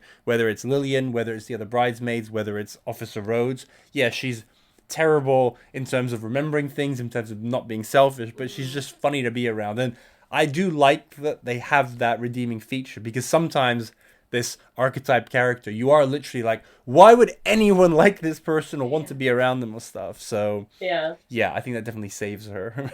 And it's And entertaining for us. maybe this is also like the biggest thing they've gone through together that's like a real life stage. I don't know exactly if they allude to it like anything else, but sometimes that's when you uncover like whether it is a surface level friendship or whether this person has like the emotional depth to be able to go through a real life situation. And, you know, maybe after this she will, because this is like a huge learning for her, but it's not clear if, at least to me, whether they've had something like this before or whether it's always been quite like, you know, they've had a lot of fun. I think that's a very good point as well. I think it definitely comes across that they never had a challenge, which is amazing because they've been friends since they were kids. Yeah. So they've been friends for like 20 years, and there's never any mention of like sleeping with an ex-boyfriend Yeah. or like fighting over a guy or like working together, and nothing like, or financial troubles. There's like, or, you know, it's not like she borrowed money from her from the cake shop. Yeah. So there's no indication of that, which actually, yeah, is super important because that maybe that you could argue that's why Annie is so taken off guard about everything's being. I think this happens a lot with friendships with grown-ups, is that when you've known from someone for so long, you take it for granted. Yeah. And so it's like, oh, this is easy. Like both, it's easy, I don't have to try. It's easy, it doesn't matter if I fuck up because they're just going to forgive me. Because again, the things she does wrong, like the food poisoning, the dress fitting. One thing that totally goes that gets brushed away because of everything else is the fact that they just go to this dress fitting store without a reservation. Yeah. Like if Helen hadn't been there, that whole day is ruined. All these people have taken time out of their schedule, and there's never any there's the, oh, I'm sorry you shat yourself, but at that point she's not like, I'm so sorry, like I fucked up, I was being stingy. There's no realization there, and that's why it gets so much worse. Yeah. But then the fact is most friendships would end over this, but they don't, because you know, they manage to reconcile in a genuine way. Because Annie is actually going through a lot of shit. Obviously, it's not an excuse for being a bad friend, but she's going through a lot. Yeah, and I think obviously this will be more of a, you know, talking through the Lillian character. But when we said about nothing really going wrong, you know, or life obstacles, it's like obviously by this point Annie has lost her business, had her boyfriend leave her. Like a few things have already happened, but when you look at the character of Lillian, I feel like she's seen as this really, you know, loving kind of best friend that's really understanding, patient, like caring, and to the point that she actually lets a few of these fuck-ups happen before she actually says or does anything about it. Like, it's more of a testament to her, and I think like that's part of the reason their friendship works so well, because if they were both like Annie, it really wouldn't have lasted. Well, I think we've talked enough about Annie, so we can move on to Lillian, because and you mentioned there all the stuff she's been through, the fact that they are still healthy friends, and the fact that Annie is still standing after all that. I'm sure Lillian was the one who supported her through all of those things, like emotionally and otherwise. Yeah. So yeah, she's been in a good friend. And I guess she almost says at the end, she's like, I'd just like to be a little bit selfish for like just a few weeks and months while I'm getting married, and you weren't there for me. We mentioned about the fact that her husband, he appears on screen a couple of times, but we literally, do you know a single thing about him? Just that he works with Helen's husband. Yeah, which we basically just know as a way to bring Helen in. Yeah. And that's about it. He's very kind of irrelevant, considering that the wedding is sort of like the key focal point of the movie. Like, he's so irrelevant. But I like that. I like it when a movie is like, listen, we all know that he's here. We're showing him on screen. We're not going to give him, like, if anything, it would be more annoying if we knew, oh, he fishes and he does this. It's like, no, don't waste our time. Yeah, we don't need that. we get what his role is in this. Yeah. I guess the only thing we do know is that when he's nervous, he calls the woman he wants to propose to dude a lot. Yeah. I love that line. Yeah. He calls me dude a lot. Yeah. In terms of, we mentioned Maya Rudolph was also on SNL. She's obviously, I think, she's a perfect example. She completely, she plays this character as best. Like, she does everything she could possibly do to, like, it's a great performance. Yeah. But I don't think she's given much to do apart from the beginning, because she is kind of the straight, like, character, and for Annie to be the silly one. What are other movies that you've seen Maya Rudolph in that you like her in? Was she in Wine Country, the one with Amy Poehler? Oh, I haven't seen that one, but it sounds she probably would be. I think she was. I felt like that was okay, but like not great overall. Have you seen Sisters with Tina Fey and Amy Poehler? A long time ago, yeah, actually. So she basically plays a Helen type character in that, where she's like, I think because their whole point is they're having a party with everyone from high school and they're trying to show them up. Oh, okay. And she was like their bully at high school. Because her name is Deborah, but she gets everyone to call her Deborah. Like she's a lot more campy than Helen is. Like she's completely over the top, but I think she's like really funny in that. And obviously, I've seen her in quite a lot of SNL sketches, and I think she has so much more to give than this role allows her to do. So she's great, no complaints. But I do like, she has a lot more to give than because a lot of characters like Annie, like Melissa McCarthy, are Melissa McCarthy is like, go wild, improvise this whole scene, and I'm sure Madame Rudolph was like, oh, I could do more. It's like, no, you need to be the serious person. Yeah. Then let's talk about Rose Byrne as Helen, because I think she's awesome. Oh, she's just amazing. This was the first, well, like many of them, the first role that I'd seen her in, and I like, the more and more I watch it, the more I love Helen. The first time I was like, okay, I think I'm supposed to dislike this character, and she plays it so well as far as being this like almost over the top kind of like, I don't think pretentious is the right word, but like overly just like ridiculous. But she's so funny, and obviously having seen her in more movies since then, like she just does so much with her face, with her accent, with the way the different characters she's able to play. I think she's so talented. She does so much in this, but then one of my favorite films that I'm sure we'll do on this one day that you haven't seen yet is Spy, right? With her and Melissa McCarthy. In that, it's like she plays a version of this role, but then it's like double the range of what she gets to do. Oh, really? Yeah, because she plays very serious role, but then she becomes like very silly. Kind of imagine the thing, just the scene she has in the car at the end with Annie, where she kind of like falls apart. But imagine that's like halfway through the movie, and like the second half is like more of that. And that is actually one of the travesties of this, is that I don't think her and Melissa McCarthy actually like get to interact, whereas Spy there's a lot of funny people in that, but the center of it is the two of them, who are obviously complete polar opposites in the way they are and the way they look and everything. Yeah. And oh god, we have to watch Spy soon too. And then obviously she's in Neighbours with Seth Rogen, where we both love her. So good. Well, we will be doing that one. We will be. Just keep it down. Just keep it down. Yeah.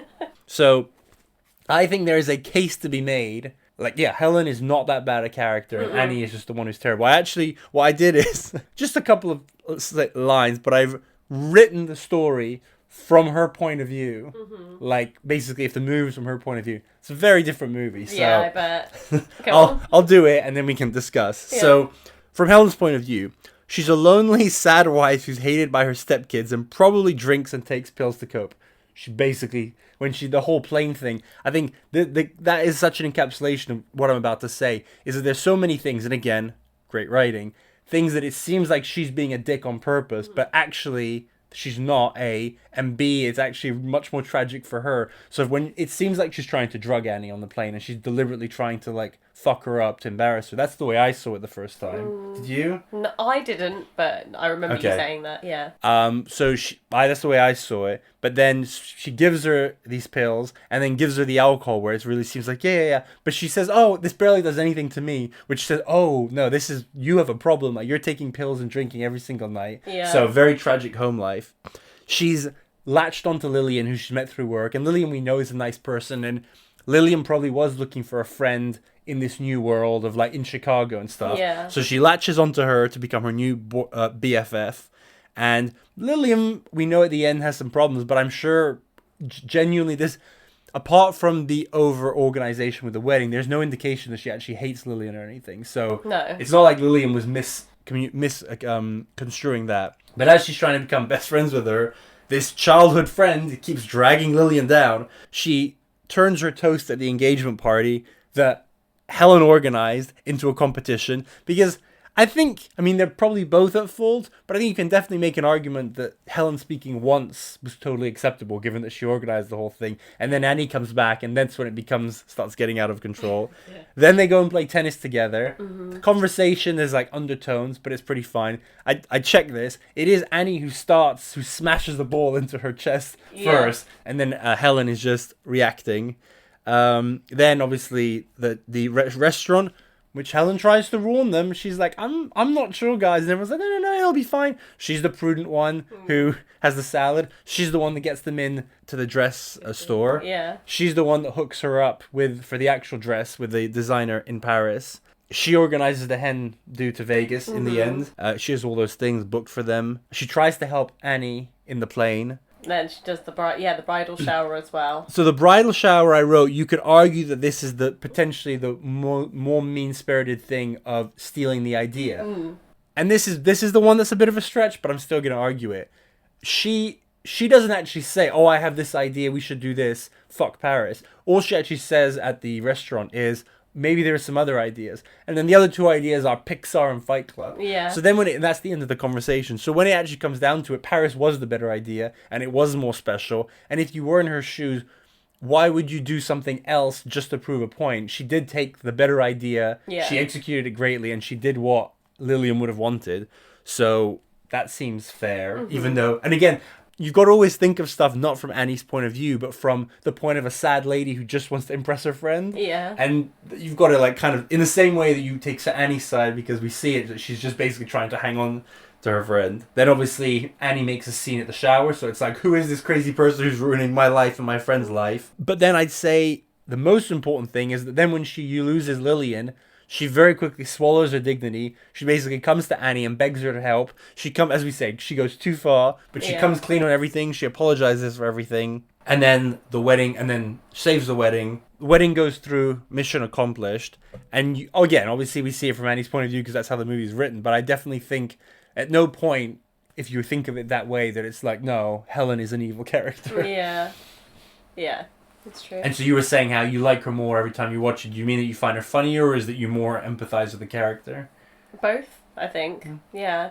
Funnier, definitely. But you see more of those kind of sad parts as well, which makes her more likable. Yeah, and I think, and that's where it is funnier to kind of see, because obviously Rose Byrne understands the character better than someone who's watching the first time, and you see the nuances. Yeah.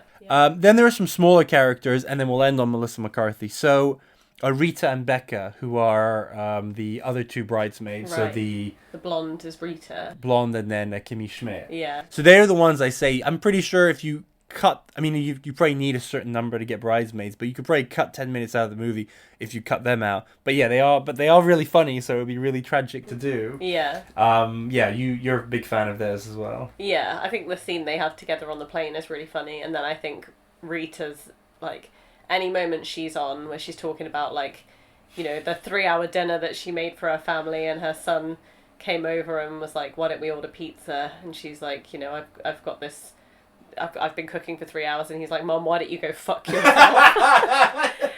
and she just says it with such a straight face, and it's just awful, but like hilarious. And then the other one is like, you know, I snapped a blanket in half. Yeah, snapped it right in half. And it's just like, she's just you know, she doesn't want her husband to keep trying to have sex with her while she's just trying to watch The Daily Show.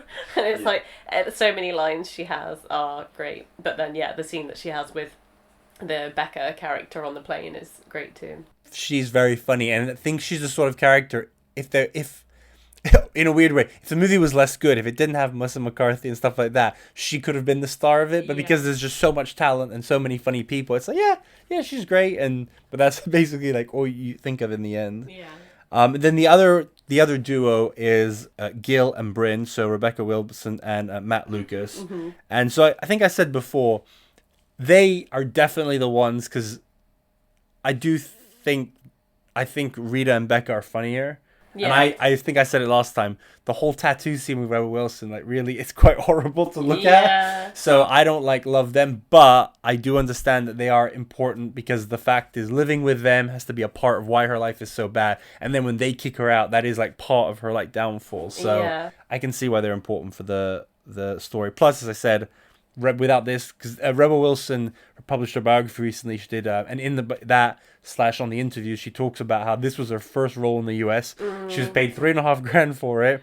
Wow. She then had to wait a year for the movie to come out, and apparently all that money in her time just went to paying her guild fees to basically be represented as part of the Actors Guild. And it seems like she did not get much work. And then this came out, and even though she's a small character, obviously people could see the potential. And this is what led to Fat Amy in Pitch Perfect, and has led to the very successful career that she's had. So just one of many examples, but of someone who, even though they were in a small role, it's just completely changed everything for her. I do like the bit where she said that she read Annie's diary. Well, she basically said, just thought it was a really sad handwritten book.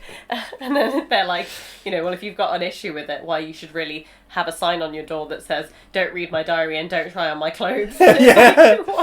What? But outside of that, I don't think there's any need for them to have so much screen time. But... When I was doing the rundown, I went through the uncut version, so it's about an extra 10-15 minutes, and there's a scene where she comes home and Matt Lucas and Rebel Wilson are in the bath together. Oh god. It's very short, so I'm surprised they didn't actually just keep it in because it's funny, but yeah, they're definitely a bit weird. Yeah. Oh yeah. People who are considered for various roles, so it's not specific. Mindy Kaling, who I'm sure would have fit in perfectly. Busy Phillips and Greta Gerwig, who she doesn't feel like she would quite. I mean, she's sure she would have been great if she had been cast, but she seems like a different wavelength as a lot of the people in this. Yeah. So let's end with keeping the best for last. So Melissa McCarthy. Yeah. 4 years removed from Gilmore Girls, which we watched. Oh. We had not watched them, but we have watched in the last few years. And as I said, it just started Mike and Molly, but she never started anything. On the back of this, she has hands down had the most successful career by like a mile compared to everyone else. I'm just going to read you. Basically, every movie she's been in since is either a small, deliberate cameo, or she's the star, or at least co-star. But she's never been like a secondary character, whereas everyone else has been at least a secondary character, if not lower. But she was in Identity Thief, The Heat, Tammy, Spy, The Boss, Ghostbusters, Life of the Party, The Happy Time Murders, Can You Ever Forgive Me, Kitchen, Superintelligence, Thunder Force, The Starling, Little Mermaid, Genie, which I haven't watched yet. But that's like a dozen movies built around her. Yeah. About half directed by her husband, Ben Falcone. I would argue, I'm sorry, but the better movies of her are the ones that are not directed by him. So I don't know if that's a script thing or it's a direction thing, but some of these are definitely better than some of the others. Yeah. And it all started here with her playing Megan. So why is this character so great? I don't know if there's people I just think are intrinsically funny, but also having watched her in Gilmore Girls where she's not supposed to be a funny character, it was actually quite shocking because you go back, that was something I saw her in after seeing Bridesmaids and some of her other films, and obviously you realise how much work and effort it actually is to be as funny as she is. I mean, I don't know how much of these scenes were improvised, but it seems like whenever she has improvised a scene, it's been actually some of the funniest stuff. So I don't know if it's how I think basically she doesn't really have a realm that she won't kind of go into. I think when she gives everything to a role and fully commits, which makes some of the funny scenes just absolutely hilarious. And I think you can see it in the way that people react around her as well, like her husband, the air marshal scene. Yeah, I think directors, producers, writers here, the key is to put her in a good, funny situation, and then just let her cook, as they say, with it. And yeah, she cooks like no other. And I think that's it. Maybe some of the movies that are less good is because this is what I keep saying about the story. Maybe the story wasn't as good, and you're like, what? It's just an excuse for her to do silly things. Whereas obviously she's hilarious, but the air marshal scene is completely gratuitous. It doesn't need to be in there, but it's hilarious. But stuff like her cheering her up at the end is a pivotal scene in the film, and you need her character to be there. And her character does play an important role, and it comes across in that speech of basically being you can be down on your luck, but you can come through, and it is all about willpower. You can decide. I think she pretty much says you can decide to just stay a loser, or you can fight and actually do something about it. And turns out it was really easy to turn her life around. All she had to do was bake a cake and not be a dick. It all started with a slap. It all started with a slap. Yeah, well, we've talked about a lot of her funny scenes. Some of her lines are amazing, but yeah, she's just not to name drop one of her movies, but she's just the life of the party. I haven't seen that one. It's not. I think that's one of the average ones. It's not terrible. It's not great. I think she goes back to college, and she basically is 40-year-old woman at college. Okay, I can see it. Yeah. I think one of the things you're talking about her in Gilmore Girls, one of the things of her overall as an actress is that channeling the sort of the aggressive part of her character, which obviously in Gilmore Girls she was all sweet and cooking and stuff, and really I guess, a waste of her talent. Yeah. Whereas the funniest thing in all of these, and then you'll see in Spy, is she starts off as this kind of very soft character, but then something happens and she becomes like much more abrasive, and that is when she's at her funniest, when she's like trying to offend someone, or when she's trying to piss someone off, or when she gets angry about something, and she just goes like crazy, and you can just see that you can see they probably shot this 20 times and she said 20 different things, and they were like 10 of those made no sense, 5 were funny. That one was absolutely hilarious. Yeah. And I guess the last character, last but probably least here, is like the cop, because he's quite controversial in terms of like his importance and stuff. What do you think of him? Yeah, I basically think that he's quite underwhelming as a character, and I don't know if it's obviously we'll talk about who maybe could have been better in that role, but I think especially given the fact that there's so much like talent in this movie. Maybe this was intentional, like he's not supposed to be so funny and so like memorable, but I feel, I don't know, I think he's a bit I don't believe necessarily their relationship. I think they have a couple of charming moments. It doesn't really make a lot of sense to me why it's him in the first place, and I just don't rate him. I don't look forward to his scenes. How long's their relationship last, do you think? Oh, I don't know, a few months. Yeah, I would have said the same. Yeah. I think Chris O'Dell, I think he's good with what he's given, but I agree that the character isn't particularly interesting. No. As we've said, is a bit annoying with the whole baking thing. But I think he's kind of meant to be, because this is going to sound harsh. You'd have to be a bit of a loser to be attracted to her in that position. Yeah. So, I mean, he basically makes self-deprecating jokes that he knows that he's not. I wouldn't say he's a loser, but he's definitely not like killing it at life, and he accepts that. And he's a good rebound for her, I guess. Yeah. But yeah, he's definitely underwhelming. He plays his role in the story. Yeah. But again, it's like you said, it's not a rom-com. This is not about their romance. He's just there to move the plot along. Yeah. We've obviously alluded to the script and the dialogue a lot. We've talked about the story and that. What are some of your favorite lines? I think anything that's like Annie making fun of Helen, so where she's like, "Oh, Helen," and doing all that like hair flip, or like the "Oh, you do," like really condescending. Like if I think about things that come up quite frequently in conversation, it's those two things. And then there's the tennis scene. My favourite thing is the "Get your shit together, Carol." Like again, I say that one quite a lot in like everyday life.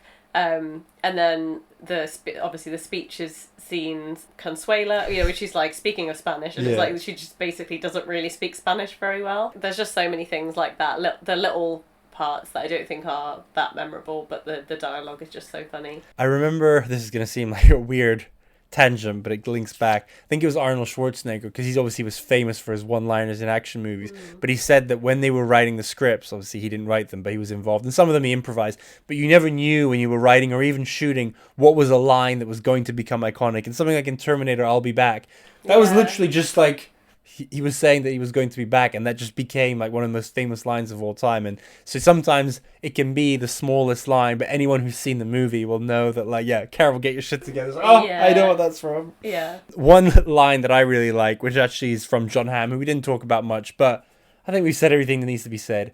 He's funny doing that role. His role is like he's a dickhead, and that's about it. Yeah. But this line that he delivers perfectly is right at the beginning, when he's like, "This is so awkward. I really want you to leave, but I don't know how to say it without sounding like a dick." Yeah. Like, if you needed one sentence to kind of, this is everything you need to know about this character, it is that. Because obviously he is a dick, but it is also a situation that happens sometimes. Yeah. And as bad as he is, especially with the whole blowjob thing, he never pretends to be anything else. Like, she tries a couple of times, like, "Ooh," actually, that is another great one, when she asks about, should we go to this wedding together? And he's like, "Oh, it's just going to be so embarrassing for you to explain our situation like to what other we people." are to each other, and then she tries to make him jealous with her fake boyfriend called George Glass. Yeah. But it's like also when he puts his hand on her boob and he's like, "Could George Glass do this?" And he just sort of like moves it around in this like awkward circular motion, and she's like, Yeah, I think you can. Yeah. Yeah, the two of them together. But if you told me there was going to be a movie, the two of them, in something completely different, I feel like they bounced off each other really well. Yeah. Oh, I think a good one that we didn't talk about in terms of in the meltdown scene, and so when Lillian and Annie fully go for it. Lillian's, why can't you be happy for me and then go home and talk about me like everybody else? Yeah, exactly. Yeah. It's so simple, but it is such a good encapsulation of like most relate. Basically, she's saying, why can you just stop caring so much? Yeah. And be like a mediocre, shitty friend like everyone else. Yeah. That's and not also the other bit in that moment where she's like, I bet Helen, something about like you've got your head so far shoved up Helen's ass, which I'm sure is perfectly bleached, and she's like, it is bleached, and you know how I know? Because I went to the salon to get my asshole bleached too, and I love my new asshole, and it's like, that is hilarious, because it's like that. Like, I don't know, it's it's a pretentious thing. She's like met her on that level, but it is also her being like, yeah, I've changed and I'm okay with it, and you need to get on board with it, sort of thing. That is I didn't have that one written down, but that is a great one too. Another one, we said we didn't like love their scenes, but the with Rebel Wilson, we would like to invite you to no longer live with us. Oh, yeah. Oh, yeah. And then I just have everything Annie says on the plane when she's high, which I think you asked, but a lot of that she did ad lib. Just so good. Yeah. The colonial woman part really kills it for me. And then anything Annie and Melissa McCarthy says or does is just very quotable and hilarious. So we've already talked about the history behind the movie, about how it was written. We said that the directing is good. You're never going to remember the movie for the directing, but I think one of the keys with these comedies is having a director that can basically bring out the best out of everyone, and mission accomplished. Yeah. And then I think I'd just say shout out to Judd Apatow, that's just very good at putting talented people in good places and just letting them cook. This is actually super interesting. The director, who I said was like struggling, and then he was given this, who was a man obviously, he was under a lot of pressure because he was pretty much told this is a test run for female-led R-rated comedies. Oh wow. And if you fuck this up, I mean, this was probably more implied, but basically they were like, oh yeah, if you succeed we'll make more of these, but that implies if you fuck this up you're like pretty much ending it. And obviously hugely successful on every level, and movies that I'm pretty sure without this movie wouldn't have existed would be Sisters, pretty obviously, with SNL alumni. Girls Trip, which is basically kind of like the black version of this. Bad Mums is basically taking the Rita character. I wonder, they should have put her in Bad Moms, because that's basically that same the Catherine Hahn character there is basically the same character, just being like the abrasive, pissed off, not taking any shit mum. And then every Melissa McCarthy movie pretty much comes out of this. The pinnacle of the episode, not to put any pressure on you, Sonita. So now that we've laid it all out, really, what is it about this movie that you love so much? It's one of your favorite movies. Well, we talked about the entertainment value. I feel like as you brought my attention to the fact that the story is actually quite important in this one, but I think because you're just so entertained from start to finish, like there's no lull in the movie. I know it's 2 hours long, but I find myself laughing more and more every time I watch it. And then I think the fact that I originally thought that it was going to be about something, completely different, like a big wedding or like Bridesmaids specific, and it actually becomes so much more than that. The adult friendships, like all the pressures of, as you said earlier, moving from kind of your 20s into your 30s, and like the expectations you put on yourself. I find that it is not just a comedy for me, but like it hits on a lot of the kind of real world like pressures or ways to react to certain situations. And I find that while it may not be, the best movie ever made, it's one that I very often want to watch, and I think that says a lot for me of how it makes me feel. So entertains you, makes you feel good, relatable. I know what's going to happen. I enjoy it. I think it just gets funnier every time. What more can you ask for from a movie? So where does this movie rank for you all time? Where would you put it? So obviously I anticipated you would ask me this question. As somebody who we've talked about films a number of times, and I know which films are in my kind of top 5, but I always hesitate to choose what my favourite movie of all time is. And that's because, obviously, as we know, there's a big difference between having what you think is your favourite movie of all time and then having one that you would rewatch over and over again. And I think I put this one in the rewatchable category. Like I'm nearly always in the mood to watch it, as I would be with, you know, like Superbad, 22, 21 Jump Street, all of those kinds of movies. But I don't know if it's like, I think it's top 3 for me, but I couldn't tell you which order. I'm hesitant to say, basically. So you'd say that it's tied with a couple of other movies for first. Yes, but I couldn't tell you what my favourite movie all time like is. picking your favorite child or your favorite cat. Yeah, you can I can tell you it's in the top 3. I can tell you, it's in the top 3, it's in the top 5. But, like, which order, I'm not sure. Cindy's cheating, but we have our answer, so... Yeah. Tied with a couple other movies for first, is what you're saying. Anyway, so Sonita, thank you so much for your time talking about one of your favorite movie, Bridesmaids. I think we've gotten through a lot. And thank you to our listeners and our watchers. Don't forget to subscribe, follow us wherever you get your videos, wherever you get your podcasts.